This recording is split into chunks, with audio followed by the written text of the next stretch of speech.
Family, I'm a little late, but better late than never. I'm here. How's all the family doing out there? I'm kind of a little bit under the weather. Hold on, let me turn this phone down. I'm kind of a little bit under the weather, being as though I ain't been getting too much sleep. But I like to go live and tap in with the family on Saturdays, how I normally do. You know what I mean? I got a lot of topics to discuss, this time around. So I'm not trying to be here too long, but I do definitely got a lot of topics to discuss with the family. So I ain't gonna waste too much time and get into what we do. Hope all the family is having a good and safe weekend out there. But I want to get right into it and kick this thing off how we normally do. So here we have it, young black sisters giving, older black sisters they roses, and showing them that, they respected and cared for. And this is a beautiful thing. And I love to see that.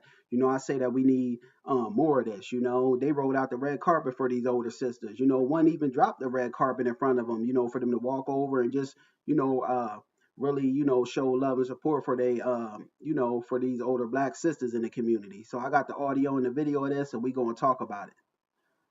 I hope, I can't really blow this up, I don't think, because this is over here on TikTok, so I'm not used to using this TikTok, but we're going to try to make it do what it do. Hopefully, y'all can see it. I'm going to have to probably mute this too somehow because it plays music.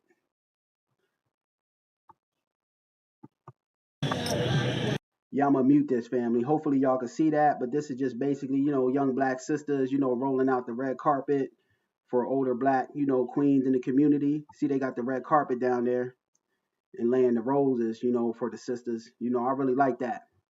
I think we need more of this. You know what I mean? This is a beautiful thing right here.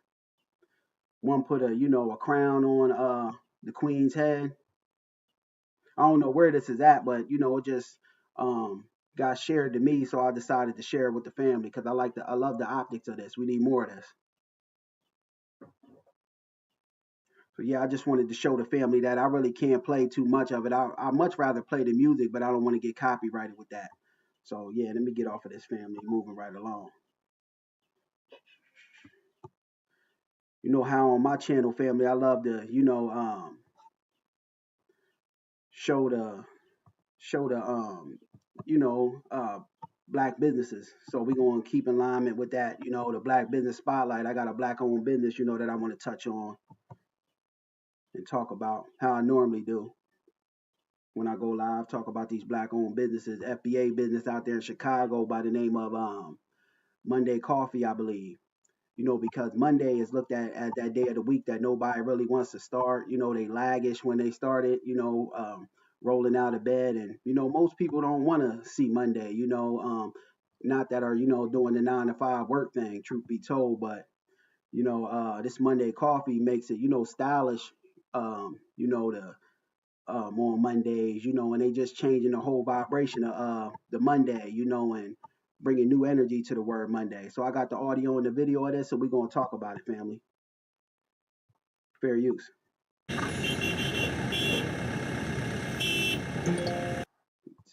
turn that down so they don't try to copyright me.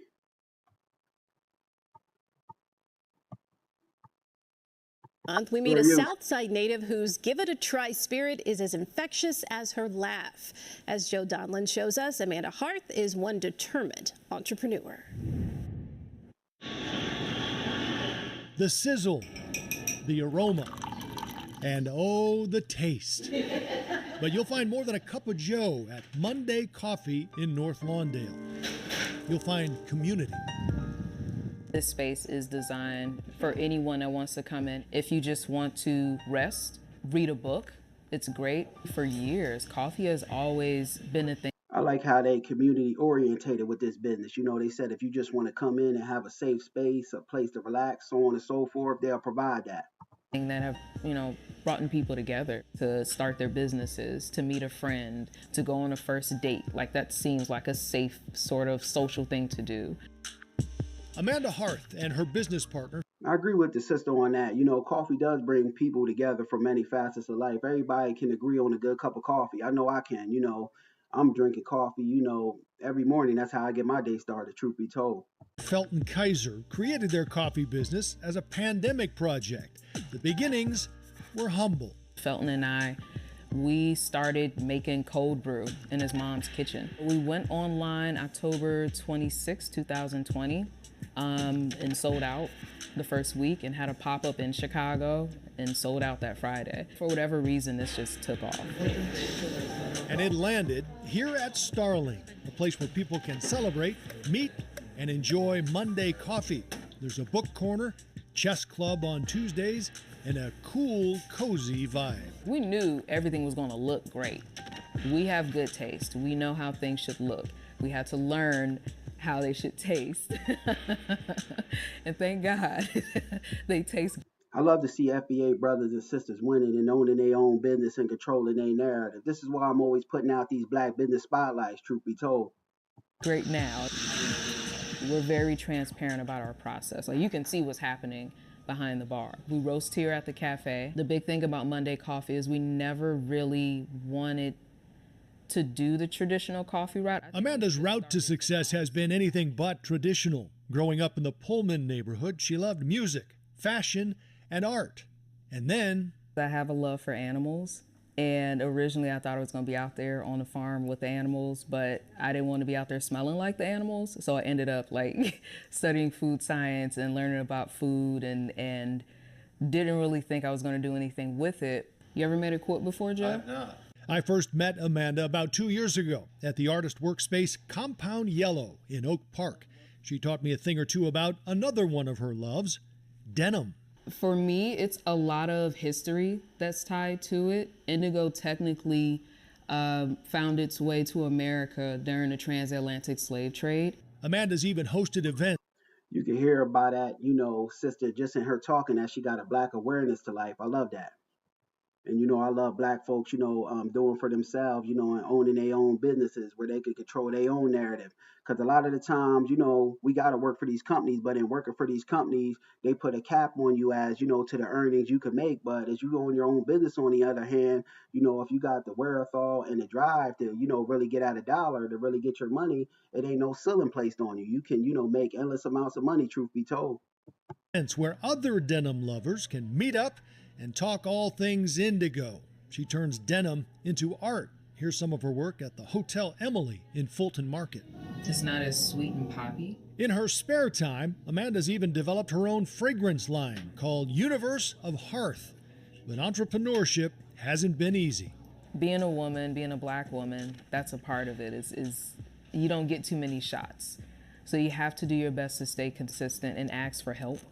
When you need it, there's nothing wrong with that. I just started asking for help, and let me tell you, I think it's a big misnomer around, doing things for self. They, like to make it seem that people that are already successful, that, you can do things by yourself, and, all you gotta, have is the willingness to do it. That's one component of it. But me, I say that you need a team around you, because nobody goes on to do, great, phenomenal things, most of the time that's not done, absolutely by yourself. You need a team around you with the same drive and the same goals, people working in different areas, that are, got the same goal in mind. At the end of the day, y'all sit down as a collective, with the same driving force to push them goals forward, because it's a big misnomer around, all you need to become successful is, just yourself and a vision, well, that is true, some cases that works, but, oftentimes, that's just, not the real way things happen. You need a good, strong team around you with like-minded people that'll push you forward, because some days you might not have the drive, and you can lean on one of your brothers and sisters, to push you forward that particular day. So it's just, you need a team around you, but I'm gonna say a good team, because you don't want, on the other hand, you can have a team around you that's not, adding, to you cultivating your life, that could just be bringing you down. So it's all about having the right people, implemented in your life, to do what you want to do. But you can do it by yourself, but it's just much easier when you have that right team. I get more sleep now. I am more stable financially because I asked for help, because it's also learning that you can't do it all, and that's okay. Yeah, I feel that. As for the name, we had to ask, where did Monday Coffee come from? We wanted to kind of change the culture change a culture of how people experience Mondays. It's usually a lot of people's least favorite day of the week. For us, we kind of see it as an opportunity to start your week off strong. It's clear one of Amanda's strengths is her let's give it a try attitude. For me, that's a part of being an artist. It's good and it's bad, but it's also a big part of entrepreneurship. You can't be afraid to try things and fail, you know. I'm learning that this is what I'm supposed to be doing because so far, like, it's brought me here. So I think I'm on the right track. Yeah, salute to this sister. You know, and her business is called Monday Coffee out there in Chicago. You know, but side note, family, if any of the families over there on TikTok, follow me over there on TikTok because I had like 5,500 followers, you know, but they blocked my page, you know, for speaking truth. You know, they conveniently blocked my page, you know, right when I was about to hit 10,000, you know, the 10,000 mark. I was on the road to that. And, you know, they don't really want to monetize, you know, speaking truth to power. They'd rather monetize the foolishness and, you know, lower level things, you know, twerking, you know, fight videos, this, that, and the other, you know, dancing, you know, but when you really bringing some truth to power, they try to, you know, suppress that. So if any of the families over there on TikTok, follow me at FBA Revolt and follow me on my Instagram too, at Freeman Revolt. Peace to the family. RSX. Good to see you, family. Hope everything is, you know, well for you. Um, moving right along. What else did I want to touch on? Yeah, I don't know if any of the family seen, but brother Damon Wayans had an interview with Shannon Sharp. It was a good interview. You know, I long had respect for the Wayans family and they work. You know, they do good work. They make, you know, good shows and things like that. The only thing, you know, that I'm not with them on is, you know, how they always do the feminizing thing and put on those dress every so often. But other than that, you know, I've long always rocked with the, you know, the Wayans family. They do good work. But it was several things, you know, in that Shannon Sharp interview that I wanted to touch on that really stuck out to me, you know. And Damon Wayans was keeping it true, right, and exact. If you ask me, with a lot of the stuff he was talking about, I had more, you know, things I agree with him on than, you know, things I didn't. Truth be told, because he was basically, you know, talking about his life and, you know, his upbringing, you know, coming from the hood and, you know, the trials and tribulations he had to face. And he said that one thing, you know, that was really, you know, a struggle for him was, you know, growing up with the disability, he had a club foot.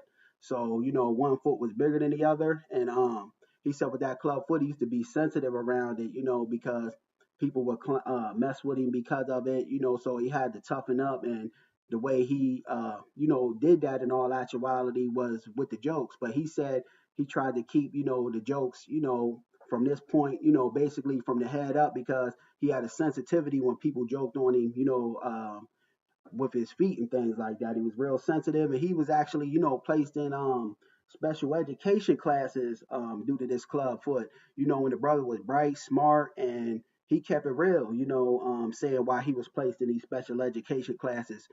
He said that it was done because he was black. You know, because he said he did have a little, you know, getting in trouble a little bit mischiefy in school. You know, got in trouble, was cracking jokes and stuff like that. But he was a bright student, but they put him in special education classes because he had that club foot. And, you know, the teachers told him he was bright, this, that, and the other. But when it comes to black students, you know, who are sometimes looked at as problematic or, you know, not being into the work, it's not that our black students can't do the work. It's a lot of times that they're not into the work. It's not interesting for them. And the teachers just don't grab their attention. So, you know, when it's a case like that or they deem problematic, their problem and solution to it, the school system now we talking about is, you know, throwing that black youth into special education classes.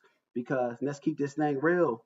When they put in these special education classes, the school system, you know, profits way more off of the special education kids than the regular kids in them regular classes because it's a lot of different ways they could profit off of them in special education, and that's through medication, deeming them hyperactive, and they put them on medication or ADHD, and then they give them therapists, counselors, TSS workers, you know. It's just a bunch of, you know, nonsense that goes along with that they capitalize off of, and more often than not, they doing this to black kids. But he was actually, you know, able to get up out of that situation. But you know, he said his mom got him up out of there. You know, he wasn't in there too long, but he, you know, kept it real as to why he was in there. He said, you know, they put him in there because he was black.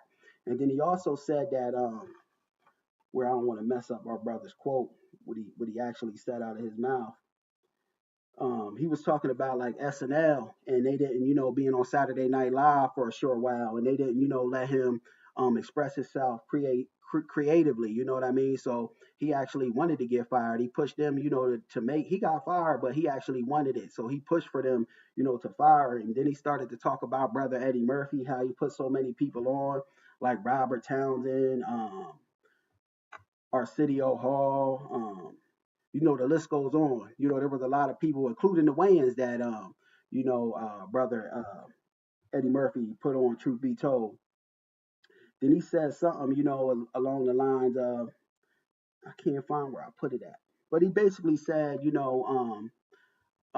that when you gain success, there's still racism, just because a black person becomes successful. Because Shannon Sharp asked him about a joke that he told in the 90s, that still had thousands and millions of views, up until this day. And he basically was telling that when you're successful as a black person, you still face racism and discrimination. And he was basically, keeping it real as to, you know, like when you climb in the ladder of success, you know, when you get success, the black people in your circle become, less and less. That complexion of blackness is faded out, in favor of whiteness, because in that industry, that's what they push you to do. It's a divide and conquer tactic. He said, basically, Sister Beyonce's father and mother, pushed her and helped her along to have success. The same with Serena and Venus, their father, and Joe Jackson pushed the Jackson Five. But when you come in that entertainment industry, the white folks, in that entertainment industry that control it, they basically take them and say we got it from here. You know what I mean? And push the parents, them black parents that in all actuality pushed all them years for their kids, to have success. They push them out of the picture, and you basically got to do it to a certain degree if you want your kids to have some success, or otherwise doors will be locked on them just based off of race. So it just goes to show you that no matter how much success you have as a black person, you ain't getting away from systematic white supremacy. You know what I mean? Because having money don't even stop it. Damon Wayans, he kept it real, in that regard. So I wanted to bring that. Them is just the key points that stuck out to me. Peace to my brother RSX. So yeah, let's move right along. What else did I want to touch on? Yeah, but that was a good interview. If you haven't, check that out on Shannon Sharp channel. It's like a 3 hour interview. I didn't even finish it all, but I liked that interview. He was keeping it real, Damon Wayans. And he said the only thing he wants now, he done hit all the heights that he wanted to hit in life, and only thing he looks for is, peace, and he's just thankful now, to have another day. And that's really what it all is about, because he said you could have money and still be unhappy, which is truthful. So he rather just have the peace, he done hit everything he wanted to do in life. So yeah, he was right and exact with that one. So moving right along with it, I want to touch. Yeah, let me pull this up, family. So I'm gonna be jumping back and forth on this one, family. So yeah, let me get over. How do I want to do this? Might want to put this down. Go to TikTok. Now I'll show it here first. Yeah, I'm gonna be jumping from YouTube to TikTok because they got a brother that broke down what happened in Texas because now we're gonna move on to talking about what happened in Texas with the little white athlete getting stabbed by the black student. And they was trying to make it like he didn't know him, and it wasn't an act of self-defense, this, that, and the other. When in all actuality, our young brother that stabbed that white boy, he was acting in self-defense. He actually had problems with this young white boy before. They were actually friends, and this had a racial component as well, because the young white boy called our young brother who stabbed him down there in Texas, he called him the N-word with the hard ER. And it was actually trying to be falsely put out. People were falsely putting out that these two didn't know each other. So they got a brother over there on TikTok who breaks it down a little bit more intricately. But I'm gonna, play the news segment real quick. But that was an act of self-defense, because I knew something wasn't right, because I ain't got a young brother like that just throwing away his life, and stabbing somebody, without nothing to it, because with white folks, more often than not, this young white kid approached him for being under some kind of tent at this sporting event.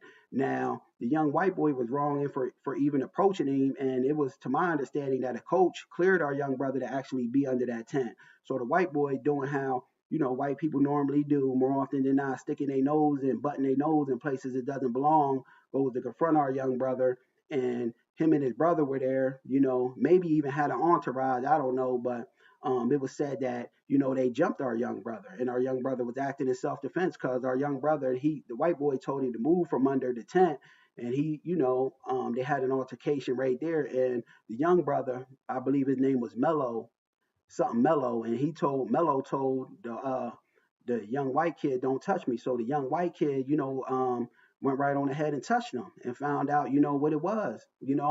I'm not condoning violence, and RIP to the white kid that lost his life. But when somebody's saying don't come in a personal space, you crossing the line right here, and unfortunately you got to deal with the ramifications that come along with that.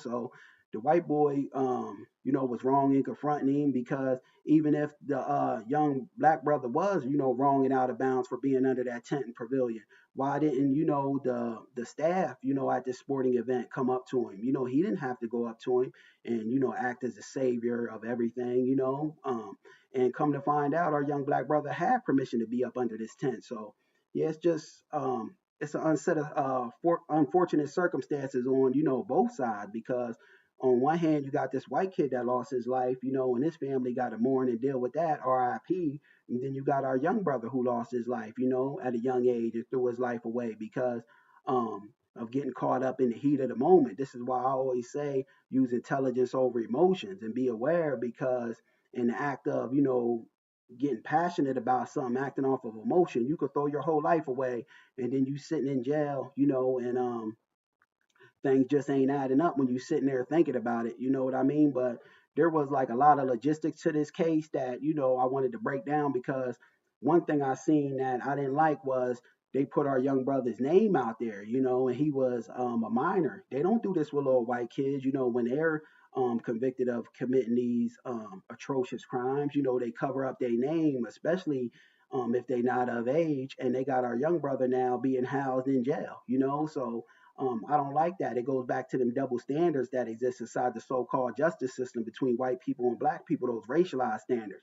White people are held to a different judging mechanism than black people. So I had to just point that out, that they released our brother's name. I don't know if any other family caught that to the public. When they don't do this with little white kids, they cover that up, and hide their names, and protect them if they are even brought to justice, because more often than not, them little white kids get a slap on the wrist, like, in the case of our brother Noah Bush, when he was drowned by them two young white supremacists, they out here getting to enjoy and live their best life. It's just them double racial standards that exist inside the so-called justice system. And I'm gonna pull this news segment up, family. We're gonna talk about it. I just had to paint some of the backstory, and then after this, we're gonna jump over to TikTok, and I'm gonna show y'all where the brother broke it down, like all of the logistics of it. Turn that down so they don't copyright. RASX. That was a crazy story. I wanted to know the true reason behind the story. I knew I was race driven, and it was just over a seat, shaking my head. Yeah, it wasn't just over a seat. And actually, what I forgot to tell to the family, RASX, what I forgot to put out there to the family is, once I get this commercial off of here, is these two actually were friends. They knew each other, and the young white boy was actually at a party. That's why I say the brother, when I go to TikTok, he gonna break it down more better. They were at a party together, and this young white boy was harassing our young brother Mello's girlfriend. So, the two knew each other, and that's what's not being let out by the mainstream media, that the two knew each other.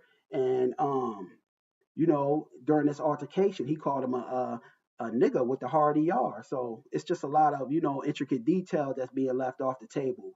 You know what I mean? Because they putting it out, in a false sense, putting out that false narrative that he just done this, just, up and stabbed this young white kid over a seat. And, that's just not the real for real. That's just not the true story in its full totality. So yeah, the two of them knew each other, and the brother, was his girlfriend was actually being harassed at a party by this young white kid, and the two of them actually knew each other. I'm not gonna say they was friends, but this brother, when we get to the TikTok video, he'll break it down a little bit more intricately, because the two of them definitely, who knew who each other was, so they definitely had a history. But let's continue. Fair use. Attention and hit home for a lot of parents. The fatal stabbing at a high school track meet in Frisco. One teen died and another is behind bars, claiming he did it in self-defense. NBC5's Maria Guerrero has the new details. There are incredibly difficult days ahead. And once you tell somebody, like, don't come in my personal space, don't touch me, like our young brother Mello did, that's self-defense. Now, whatever they want to do, after that, that's on them. They got to handle the consequences and repercussions that go along with that. And, they, actually tried to or did jump our brother. So the brother that we're going to be talking about when we go over to his TikTok channel, he actually breaks it down and does a good job in breaking it down, because the white boy's twin brother was there, at this sports meetup. I don't know if it was a football meet or what it was, but his brother was there at the sports meet. So you mean to tell me that an altercation happened and his brother didn't get involved? I would be surprised if he didn't get involved, because I know if it was just my cousin having an altercation with somebody, I'm gonna step in, because that's blood. You know what I mean? So it ain't hard for me to fathom that these two twin brother white boys, jumped our brother or attempted to jump our brother. So they leaving a lot of things in the mainstream media off the table. For Austin Metcalf's family as they prepare to lay him to rest. Meanwhile, his accused killer remains here behind bars at the Collin County Jail, his family preparing his defense. See, they got that young brother in jail, and that goes back to them racial double standards, because he's only 17. They released his name. And they don't do this with little white kids. I want y'all to see the double standards, the racialized standards in that so-called justice system, family. The way, they treat our people and let these young white kids that get to run amok, they let them go with a slap on the wrist more often than not. Defense. Retained this morning, defense attorney Derek Walpole agreed to speak on behalf of Carmelo Anthony's family. I know that my client said that it was self-defense. I don't have any reason to disbelieve that. But I needed to develop facts and talk to people and figure out what's going on before. That's exactly what it was, if you ask me, a case of self-defense. Now, will they let our young brother get off from this? That's another story, because we know how they play when you ain't got the complexion for the protection. I make any statements about what I think happened. I don't have any reason to think it wasn't self-defense at this time. Walpole will seek to lower Anthony's $1 million bond next week. Wednesday morning's deadly encounter at Kirkendall Stadium witnessed by about 40 student athletes and a hand. Oh, it was a track meet. Yeah, it was a track meet. I said a football meet. I didn't know what it was. I just knew it was a sports meet. And I just knew when I initially heard this story that, something didn't sit right, all that right with me. That it just wasn't a case of, this guy, this brother stabbing a little white kid over his seat. I was like, nah, it got to be more to it. It got to be a racialized component, them maybe harassing his brother, or they had some ongoing dealings in the past. And, all of that basically turned out to be true. Handful of coaches, as detailed in arresting documents, sparked witnesses said when Memorial High School junior Austin Metcalf told Carmelo Anthony to move from underneath Memorial's pop-up tent that was being used during a downpour. And a lot of white folks, they butt their nose into, I'm just keeping this thing real, into affairs and business that don't got nothing to do with them. That little white kid had no business, even if he was, out of bounds for being under the tent. Let the staff, come to him. Why did this white boy take it upon himself to save the day? You know what I mean? And come to find out, the coaches told our young brother Mello he could be under that tent. Witnesses said Anthony, a Centennial High School student, immediately opened his bag, reached in, and told the victim, "Touch me and see what happens." When Metcalf pushed him, witnesses said Anthony pulled a black knife from. See, the white boy facilitated this whole thing, even from what they said there. You come in a person's personal space and you push them, that's hands-on. Now you're getting physical. You done escalated this thing from just talking to, being physical altercation. from the bag, stabbed Metcalf in the chest and ran away. While no school resource officers were inside the stadium, one was nearby. City police also rushing in, covering the knife with a blue tarp. Caught nearby, Anthony reportedly admitted to officers, "I did it. He put his hands on me. I told him not to," before asking officers if it could be considered self-defense and if the injured teen was going to be okay. The victim lay down. You can tell he didn't, think about this beforehand, that, he done this based off of emotion, because he even asked, was the little white kid okay? You know what I mean? So it's just a set of unfortunate circumstances, on both parts, because now you got this little white kid who, is, dead, and his family's mourning, and our young brother, truth be told, he's living, but, they ain't going, most likely he ain't gonna come off of this. He ain't got the complexion for the protection. They're gonna give a buku years, and his family mourns because they don't got their son no more. You know what I mean? And these are just young kids that had both of them had a future ahead of themselves. Dying in his twin brother's arms. Grateful for the outpouring of support, Metcalf's mother, Megan, releasing a statement to NBC5 today saying, "Tragedies inevitably raise questions that remain unanswered. We will entrust the detectives handling the investigation to determine the circumstances surrounding Austin's passing, while our family, Hunter and I, prioritize commemorating and honoring Austin." Yeah, like I said, the two of them had some interaction together, because we about to go over to TikTok now, and this young white kid that lost his life. If you ask me, he was trying to be black and be down, but that just goes to show you that he called our brother the N word, with the hard ER, at the end. So it just goes to show you that white people that are falsely, even portraying to be down with black people, they still got racist, anti-black views about themselves. And, it'll just take for them to be put in the right situation to release that, because, when, a person always shows its real true colors, you give them enough time, you let them talk long enough, they'll tell you who they are. But let's get over here to TikTok. RASX, not a racial profile, but them two white boys give me a racist vibe, to keep it real. Yeah, and they were, that's, yeah, I feel you, family. You ain't wrong in that.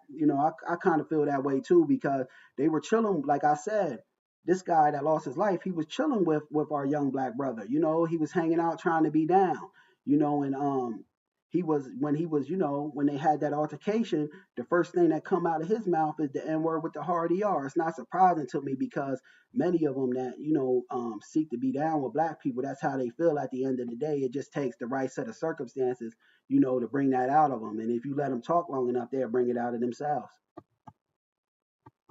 So what am I doing? I'm exiting out of this. I'll go over here to TikTok. Come on. My apologies, family. My computer be lagging.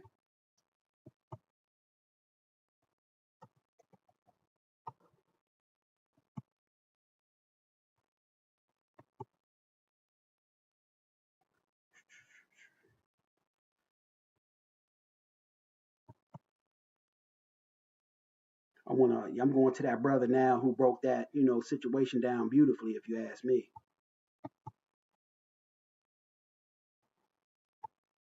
He must have really been doing his homework on like all of the intricate details, because he had a picture of the white boy chilling with our young brother, so they had some knowledge about one another. They were most likely friends, or they had to be associates at the minimum. But here we go, family, fair use.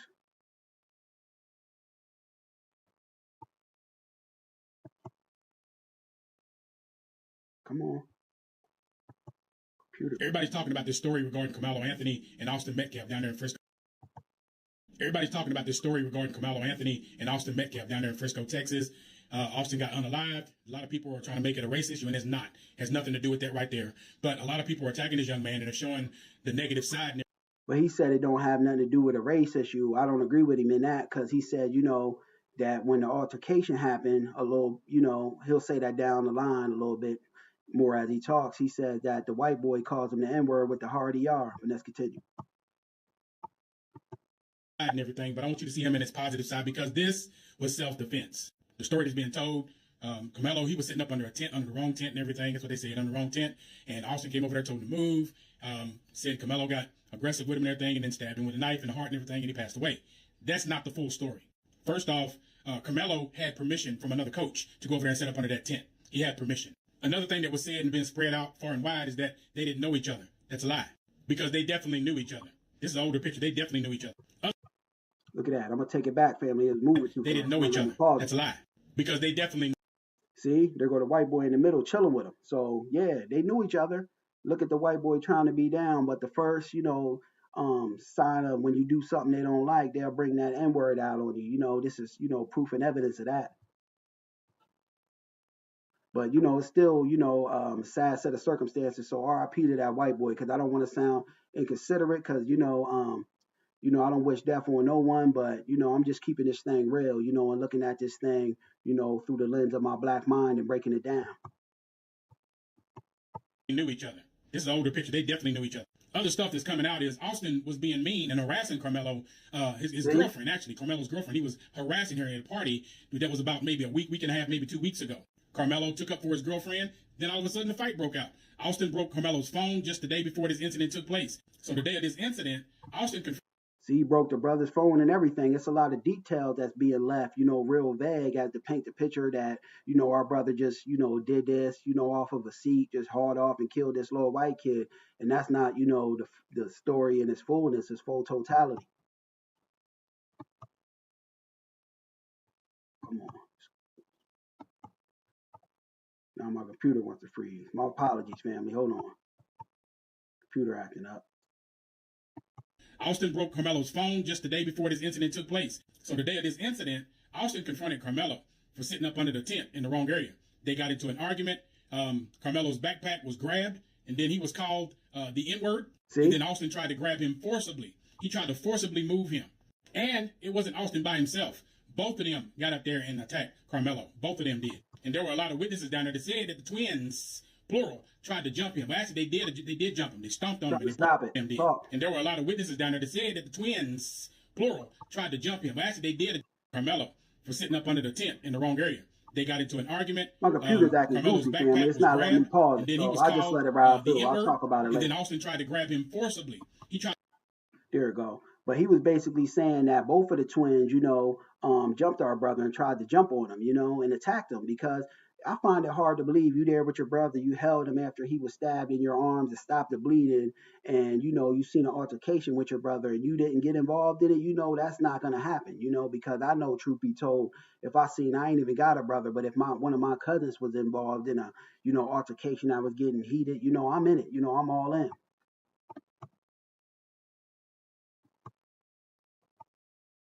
This TikTok app or my computer's acting real goofy, man. Called the N-word, and then Austin tried to grab him forcibly. He tried to forcibly move him. And it wasn't Austin by himself. Both of them got up there and attacked Carmelo. Both of them did. And there were a lot of witnesses down there that said that the twins, plural, tried to jump him. But actually, they did jump him. They stomped on him and they broke his phone and they tried to take his things. Wow, they did jump him. So they actually did jump him and stomped him. So yeah, like I said, I find it hard to believe that his twin brother was there and didn't get involved. He probably, as soon as it, got heated, he probably got involved, truth be told. And that's elements that they leaving out of the story in the mainstream media. I don't respect that.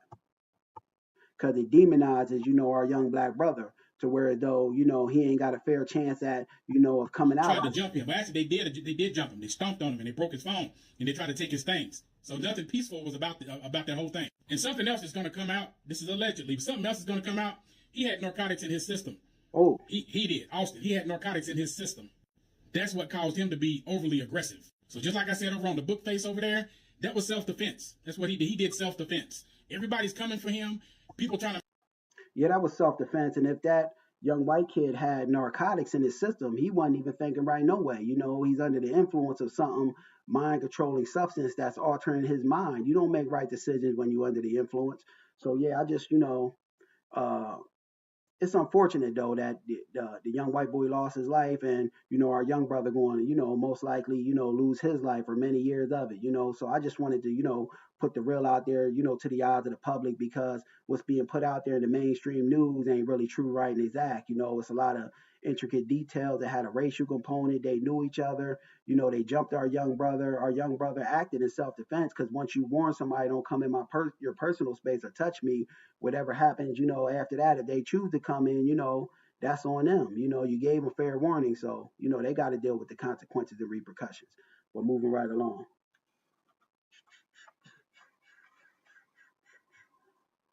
Yeah, and let's go over here to YouTube. I'm doing a lot of jumping around today. Computer stalling too. I don't like that. It's lagging.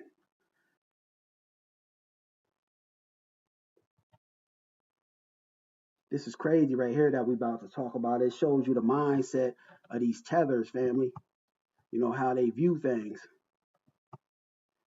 They view it through a lens of not all of them, but a lot of these tethers, they view it through the lens of white supremacy, being, something that they inferior to, they view white supremacy, white people as they God, you know what I mean? They hold white people in high regard you know, um, and it shows here in the case that we about to, talk about. Here we have it, a brother from the Black Hebrew Israelites. I believe he a FBA brother, and I don't rock with, the Hebrew Israelites because I'm more spiritual than religion. I don't get into religion, but I am a spiritual person. But I do agree with the aspects of the Hebrew Israelite brothers on, that God is black. So a brother from the U.S. I'm assuming he FBA now. He went over there to Kenya, and is telling those Kenyans, I'm guessing, preaching in one of their churches that God is black. They done ran this brother, and his congregation up out of that church, his staff people up out of that church, so mad, to the point of crashing out when they were told that, God was black because a lot of these tethers, they view whiteness, as their savior. They feel inferior to white people, and they ain't trying to fight no white supremacy. They trying to get in close proximity to white supremacy because they feel that white supremacy is going to save them, and white supremacy, let's keep this thing real to these tethers, that's their God. So, we can't get on code with no people like this because people with this kind of mindset, these tethers now we talking about with this type of mindset, they'll sell us up Shit's Creek without a paddle. They ain't trying to fight no white supremacy. They trying to align with it. But here go the audio and the video, family. We're going to talk about it. Fair use.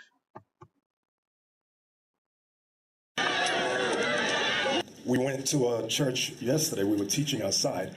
And as soon as the church heard Jesus was black, they were infuriated. We've just reading the scripture. They got so mad, they threw rocks. Why? Because a lot of you in Kenya hate yourself. You hate the way you look. You hate anything black. And that's true because a lot of tethers now we talking about, they don't even view themselves as black. They'll say they something else before black. People will be darker than me, claiming that they ain't black, so they've just been Europeanized, brainwashed to the point where they ain't trying to fight no white supremacy. They only trying to align with white supremacy and take a knee to it and bow down to white supremacy. And this is just something us FBAs, are never on that kind of time and never gotten with. This is why I say we've been the only consistent, group of people on this planet to go hard body in the paint against white supremacy without letting up. These other people, even if they black, they got a colonized mind. In the case of, Kenyans, getting mad to the point of crashing out and chasing this brother up out of the church, him and his team, when they told him that God was black. Even I know I don't even get into the religious aspects, but even I know God is black. It says it in the book. He had feet of bronze and kinky hair. And these Kenyans just don't want to accept that. In favor of them having their European God. Because they view whiteness as their savior. More often than not, a lot of these tethers. But let's continue. Why? Because it upsets your European colonizers. Yeah, that's just sad though that people are so mentally conquered to where though we get a squiggle water family to where though they willing to crash out on other black folks, when they told the truth that God, ain't no white man. You know what I mean? Because it just shows you the mindset of some of these people, how they so defeated and conquered. They trying to bow and knee to white supremacy. They for sure as hell ain't trying to fight it. But moving right along. something right here that Florida trying to do, family. I don't like it. Armageddon. Salute FBA. Salute to you, Armageddon. Hope I'm pronouncing your name correct, but salute to you, family.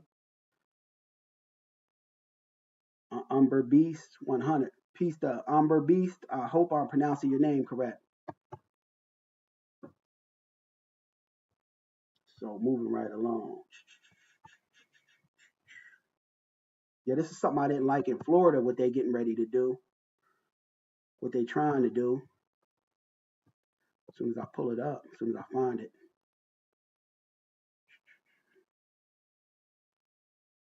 Here we go. Turn it down.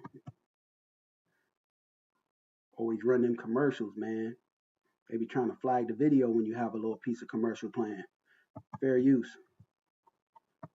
Yeah, family, this is something I don't like that's going on down there in Florida, in light of, all of this illegal documented immigrants getting up out of the country. What Florida is, proposing a bill to do is,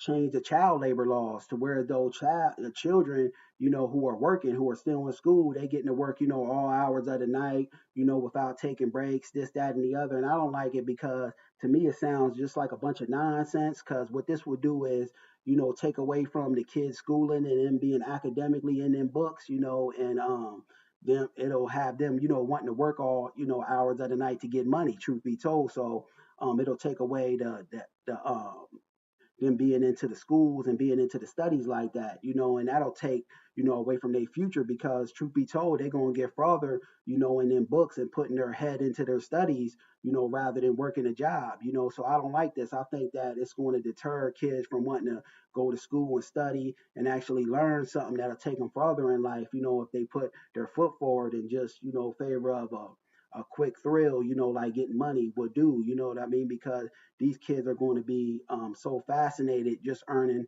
all of that money that it's going to take away from the school. They're going to be tired when they go into school because they're going to be working all hours of the night, and this thing ain't going to work out. I don't think this thing is really good, and I think, we should get pushback and resistance to this because, even though it is down there in Florida, they just might be trying to do it as a test run to see if they can, run this thing all the way around the board. Because I think kids should be putting their mind into the academic studies, more than, working. It's cool to work. I worked when I was younger. I was in a little work program. I work a certain amount of hours a week just to have some little money for myself. But it shouldn't overshadow the schooling. And I just foresee this as that work will be overshadowing to the schooling. Kids will be tired. They'll come to school and not be able to put their best foot forward in terms of their academic studies. So I got the audio and the video of this, and we're going to talk about it. Fair use. Imported migrants in our workforce. A Senate bill that narrowly advanced in the legislature aims to ease child labor laws, allowing minors to work more hours. The governor thinks it could fill positions left vacant by having fewer undocumented immigrants. CBS News Miami's Chelsea Jones is in the Redland with how a local teen is hoping this helps his quest of finding.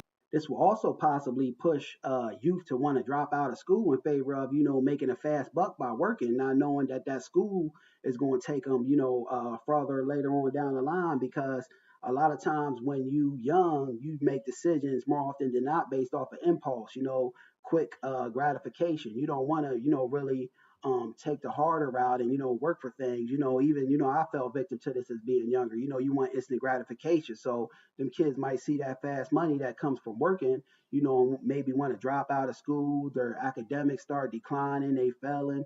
And I just think this, won't be a good thing.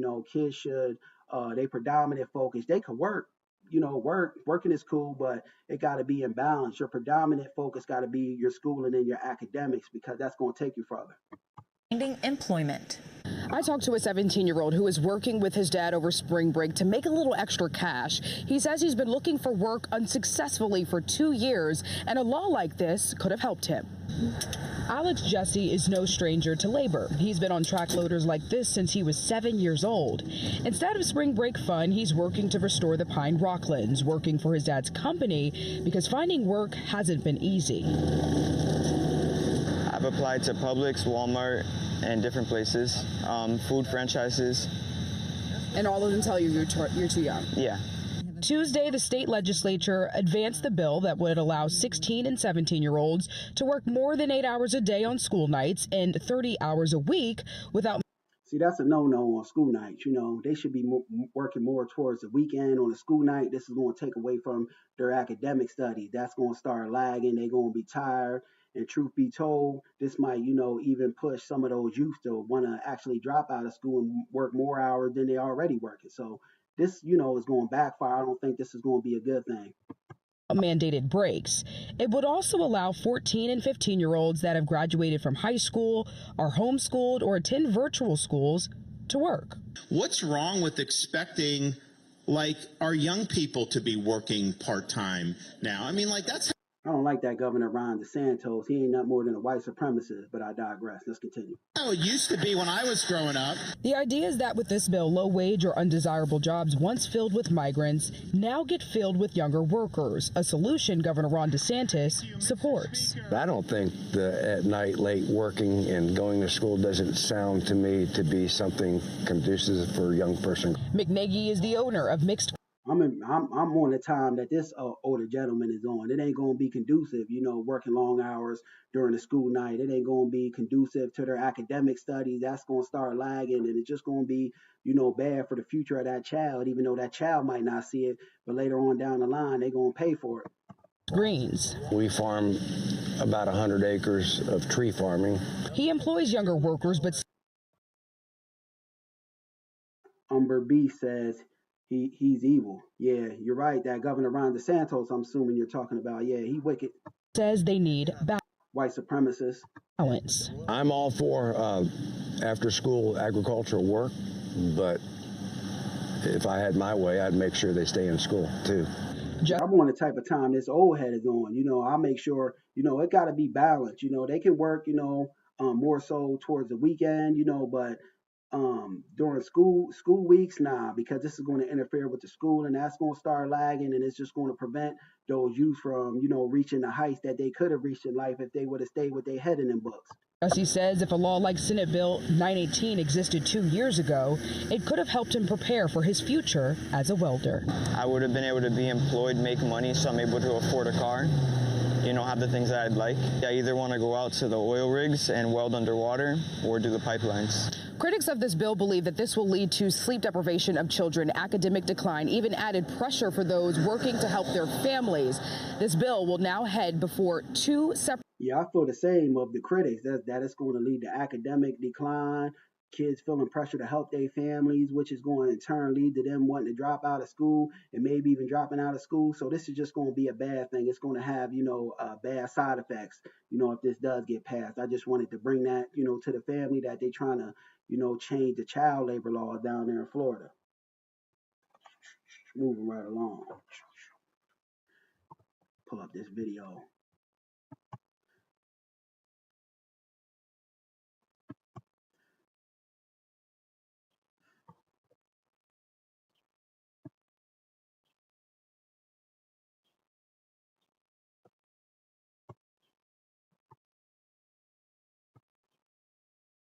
Here we go.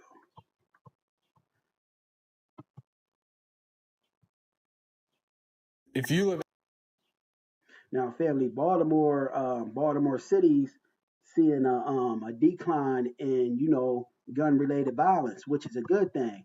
Now they got a program down there in Baltimore City, and they attribute this program, because this program in all actuality it hires felons, so they attribute this to, the decline in, gun violence. And this is something we, with that Black FBA mindset, we knew that from the gate, because when people are put in, jail and they come home from jail, they discriminated against based upon having that felony on their chest and on their jacket. So they ain't able, to get, pay, and they ain't able to support themselves and their family. What the heck you think's going to happen on top of, the day-to-day struggles? Now you ain't got no money. It's just a mixing pot, for, crime and violence, if you ask me. And the white supremacists know this, because that's why, they work to, deprive the Black community of resources and aid. That's why I always say, if you show me any quote unquote problem or crime in the black community, more often than not, it's linked to, financial. So, most crimes done in the black community, so-called crimes done in the black community, are done, based off of not having money and financial gain, so and giving felons jobs, you actually going to reduce crime in the community, and it's actually going to make for a better community. But the white supremacists ain't in favor of this. This is why they work to keep little things out of the community, because truth be told, they should be rolling this program out all the way around the board, because I think this is a good thing that's going on down there in Baltimore with them hiring people, felons, coming home from jail, and them actually being able to get some cash flow for themselves, because like I said, most of the so-called crimes that go on in the black community is done based out of economic lack, and us trying to get some economic wealth for ourselves. And what you think going to happen when you deprive a community of resources and aid? You know what I mean? It's going to be crimes committed. Then they profit off of you through the prison system. It's just one big pipeline.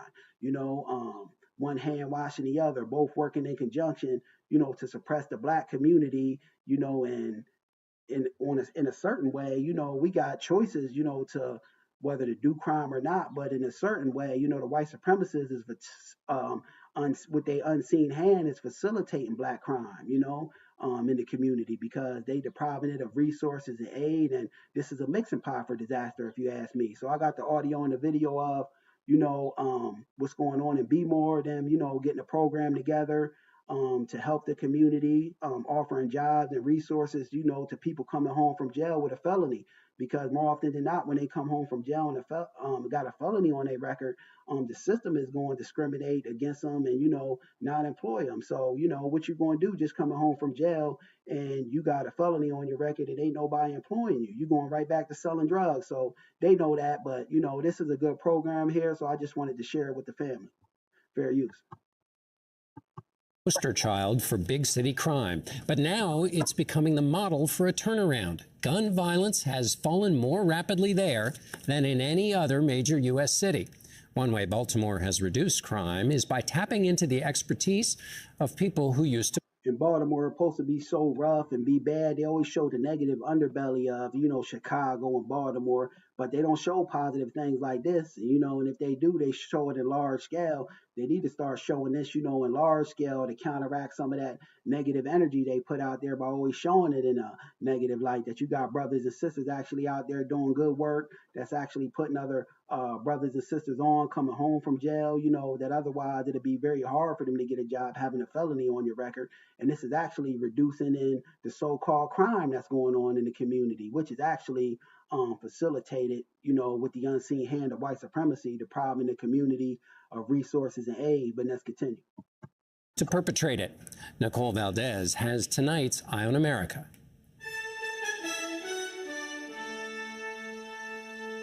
What do we need? This is Brooklyn. Not that Brooklyn. This neighborhood is in South Baltimore. It's where we met Sean Weiss. What do we need? Weiss is a tough guy. I sold a lot of drugs. And Brooklyn is a tough place. My circle was built around a bunch of killers. The violence hit closest to home in 2015 when his younger brother Nadim was killed. He was 24, one of nearly 300 shooting deaths in Baltimore that year. My soul just was like, gone. See, lack of resources and aid, when you going without, you ain't having no money on top of the day-to-day struggles that you got to face and just living life, having to get up and go to work and, just struggle and, do what you got to do, being economically deprived. That's a mixing pot, to have, crimes and, all types of things going on. It's just a mixing pot. It's the setup for that. Changed Weiss. You know what I'm saying? Now, he's helping to change Brooklyn. Was that the moment that made you say, enough? That was the moment that it made me sit down and evaluate life.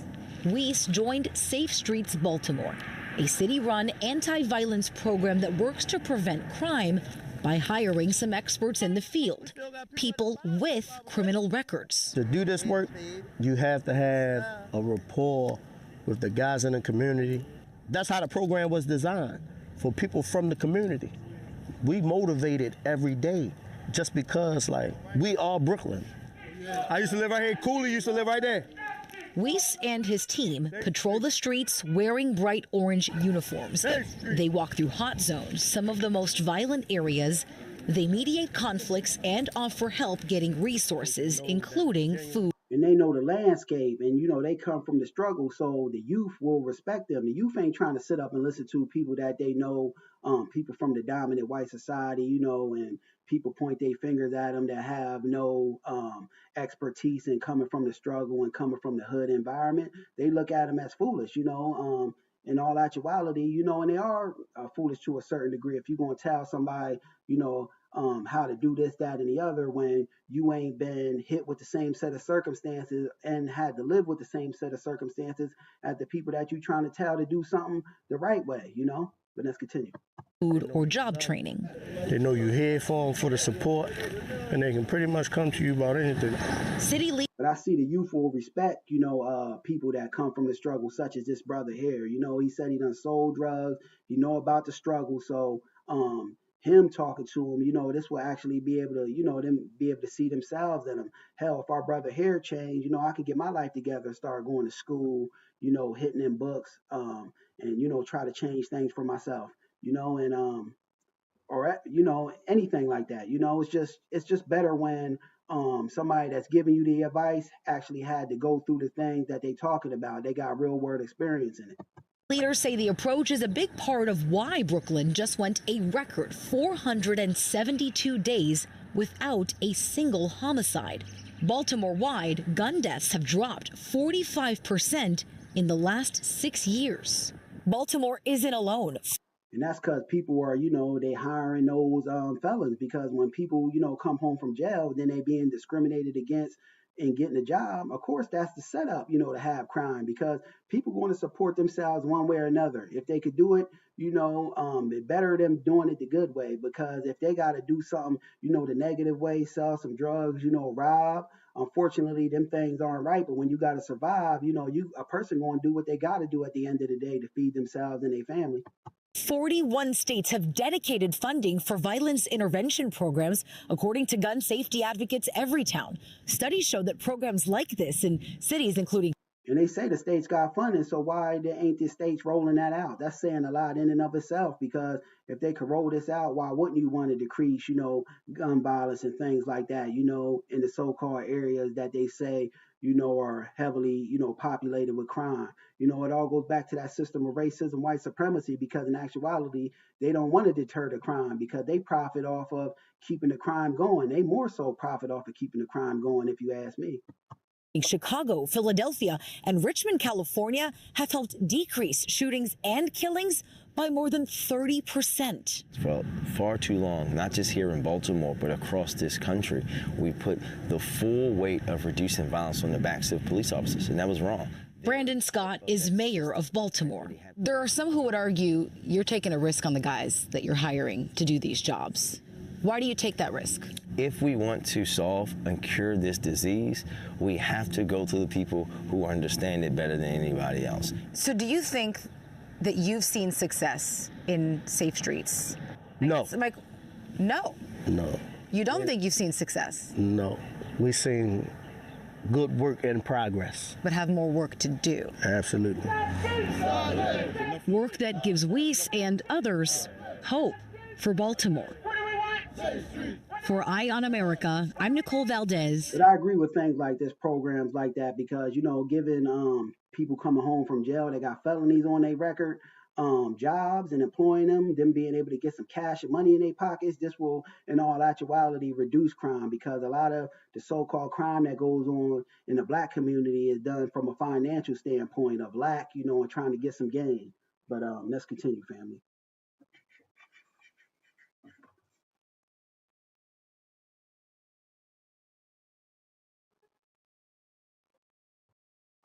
Pull up all of these tariffs, going on.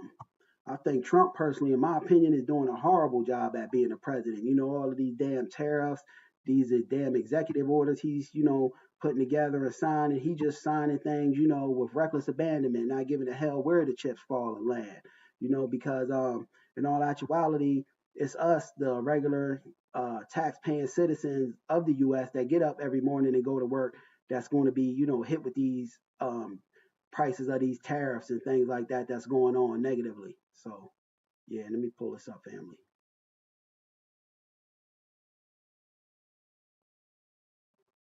I think this is the one. Is this the one?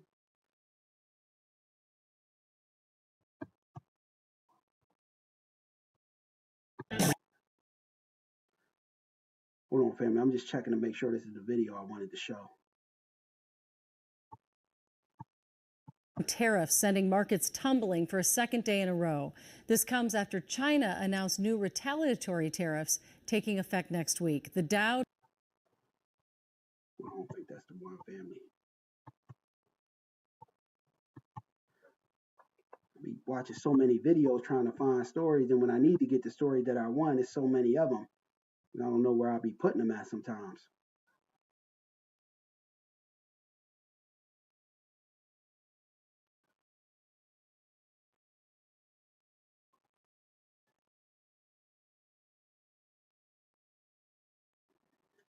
Yeah, I don't know, family. We'll just rock with this one.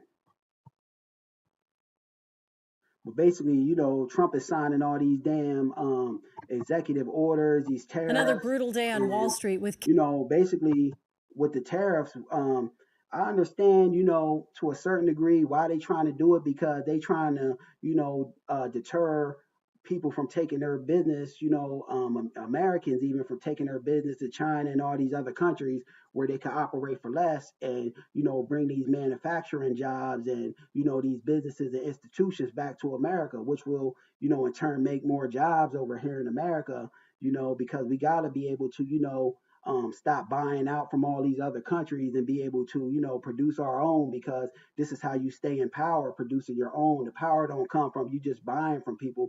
The power comes from you being able to, make your own and manufacture your own. So in that regard, I kind of get it, but the way Trump is going about it, I just don't think it's the right way, imposing all these damn tariffs. And you got these other countries who are mad now. They want to do retaliatory tariffs on the U.S. China is one that's saying that they're going to do that. So it gotta be, I don't like the way it's going about, people losing their jobs, stuff is buku high in the economy right now. And I think we really in a recession right now. They ain't saying it, but they say we headed for one, but I think we already in one. You see the prices of everything in the grocery store, rent going through the roof. I know personally, they keep raising my rent, the landlord. So, it's just crazy, in this economy right now, this economic climate and these tariffs, because, and them charging all these other countries, what they ain't saying is that, we as the consumer, them prices fall back on us, so we paying more, so it's just a lot of nonsense. And, Trump is doing, a lousy job as a president. If you ask me, this is why I ain't for neither party, truth be told, because I call them politicians, because the one thing you can count on a politician for anybody in that government is telling a lie, because that's all of them do on the right and the left. So I ain't in favor of either of them, but Trump is, just doing a bunch of nonsense, and the economy's hurting, and him charging up all these tariffs. It's us that, get up every morning and go to work that's hit with the impact of this, because he for sure as hell ain't worried about it. I see, the financial aspects of America is in shambles, and he riding around on a golf cart playing golf. But let's continue, family. Fair use. Sending markets tumbling for a second day in a row. This comes after China announced new retaliatory tariffs taking effect next week. The Dow dropped about 5.5% today, the worst decline since June of 2020. The S&P 500 had its worst day since March of 2020. And the NASDAQ, home to many tech companies, closed the day down more than 20% from its December record high. So what does this mean moving forward? Joe McCoy did his best to find out. He has our top story tonight. Joe? Still lots of questions, Julie. We do know so far that a couple of reasons Trump is enacting these tariffs is to force businesses to bring manufacturing and production back to America. He also hopes to get other countries to reduce their tariffs on U.S. goods. But that's what I was saying. I get it, trying to get business over here in America where we can employ more Americans and actually produce things ourselves instead of outsourcing them. But I just don't think this is the right way, because people are being hurt by this. this, jobs is being lost, and they say, the predominant people that's going to be struck and hurt by these tariffs is, people who are, on the lower level economics, that are already hurting and, suffering economically, the tax-paying citizens, those people that got to get up every morning and go to work and punch that time clock. Given the massive drop in the stock market this week, many people are uncertain about the direction the economy is headed. An uncertain and frantic week on Wall Street has come to an end as President Trump's reciprocal tariff announcement sent the stock market plummeting. The Dow Jones closing its worst week since 2020, the S&P 500 down 10% in just 2 days, and the Nasdaq down nearly 12% in the same time frame. So is this just a blip in the road and the market correcting itself, or are we headed for a recession? That depends on who you ask. The hope I think we already in a recession, truth be told, and they just not specifying it as to not create panic and fear. Would be that the announcements were sort of the worst case scenario, and that trade barriers only lessen from there as there are negotiations. David Royal, Chief Financial and Investment Officer at Minnesota-based Thrivent Financial, is more on the optimistic side that markets will rebound, but acknowledges retaliation from countries could lead to a prolonged trade war. Today, China placed a 34% reciprocal tariff on all U.S. goods imported into China. This could hurt American farmers, especially. See, now other countries is going to get, tit for tat, and I can't say I blame them, but, who's going to be hit by this? You got to ask yourself, and it's going to be us, the tax-paying citizens that get up every morning and got to go to work and are already, struggling to have to put food on the table and keep the lights on. They for sure as hell, the upper echelon ain't going to be hurt by this. This is normal business for them. They're going to continue with protocol as normal. I done told y'all, Donald Trump, is out there, on the golf course riding around. He ain't worried about this, because it don't affect him. The rich going to continue to do what they do. Here in Minnesota, because China is one of the top consumers of U.S. soybeans. Secretary of State Marco Rubio saying this morning that the global order of trade needs a reset. We can't continue to be a country that doesn't make things. We have to be able to make things to provide jobs for Americans. J.P. Morgan analysts now predict the U.S. and broader world economy both have a 60% chance of sinking into a recession this year.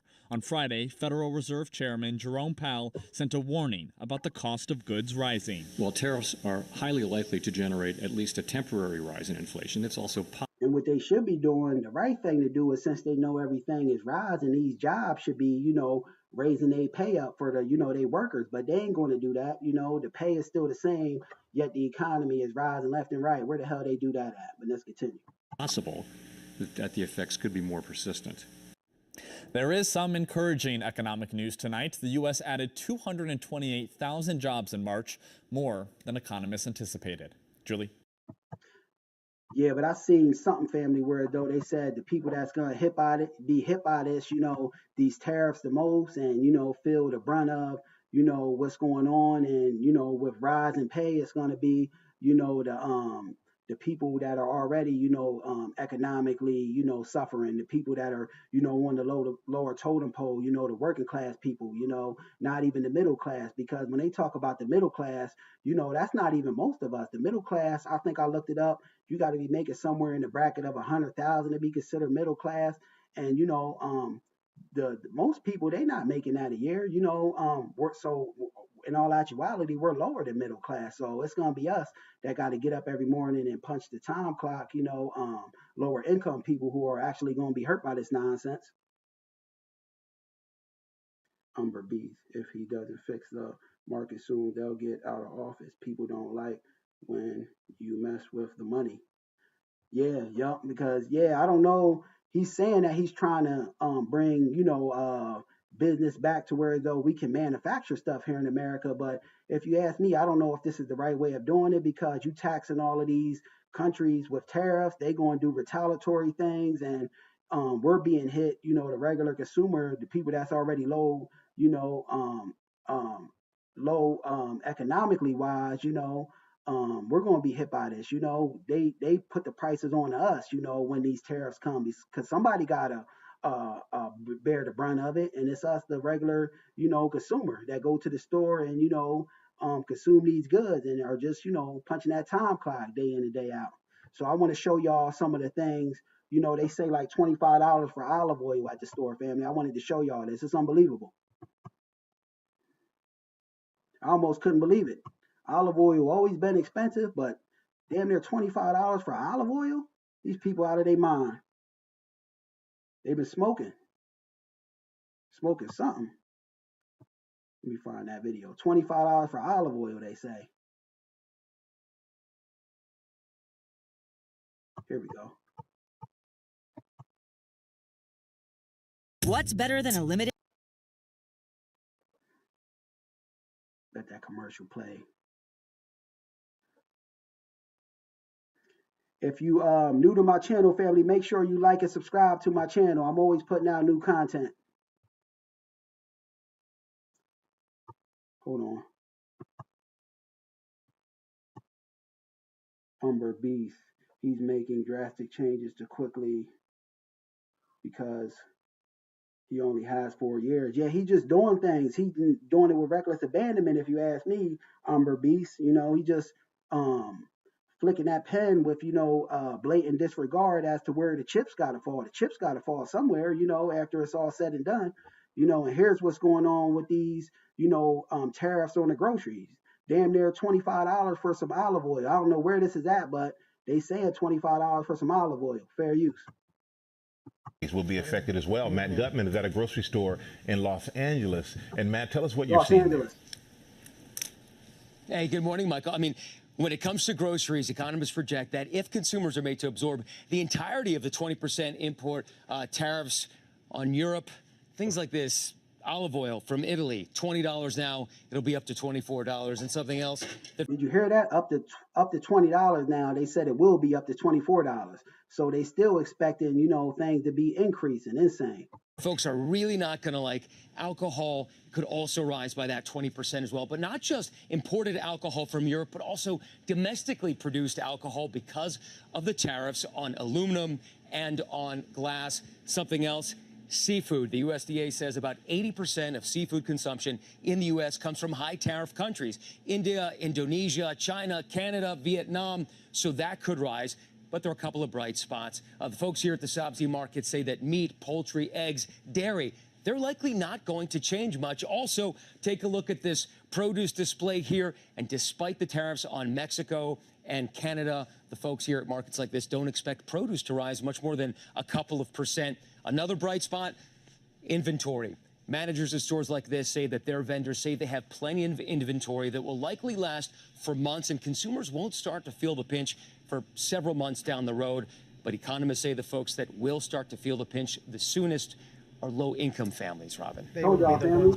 You hear what they said? The people that's going to feel this, hit the most is low-income families, because, we're already feeling it now, truth be told. Everything is so high, rent, gas, the food prices, bills, you name it. The economy just too damn high to even live, anymore. And they ain't doing nothing, to better it. If you ask me, they making it more worse. I don't know what he's trying to do. I know what he's trying to do with the tariffs, but I don't know if this is going to be the right thing, if this is the right way to go about it, because we as the consumer going to be hit with those, the effects of that, charging these other countries with the tariffs. They got to trickle that money on down to somebody, and we the ones that's going to be hit by it.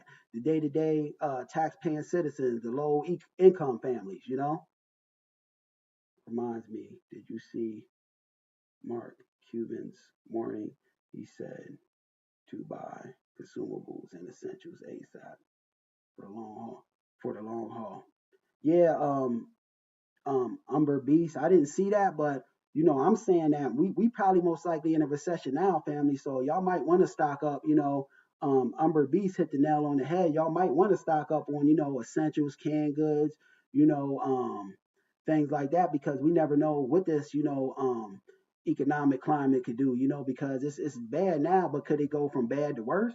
We never know. So we might want to stock up on canned goods and things like that, just so we got them to where, though, if things were to get better, we ain't caught like a deer in the headlights, not being able to, afford things, because $20-some for some olive oil, that's out of pocket, and yeah, it's just, crazy out here right now.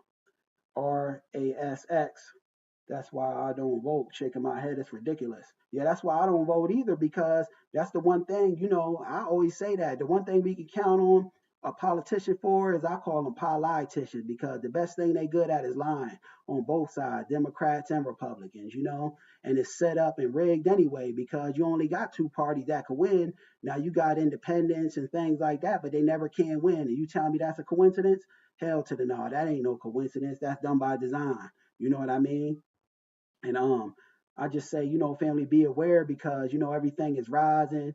Don't sleep on, that things couldn't get worse. Because I think, truth be told, we in a recession right now, and they just ain't saying it. So just be aware, because to be aware is to be alive, and stay safe out there, family.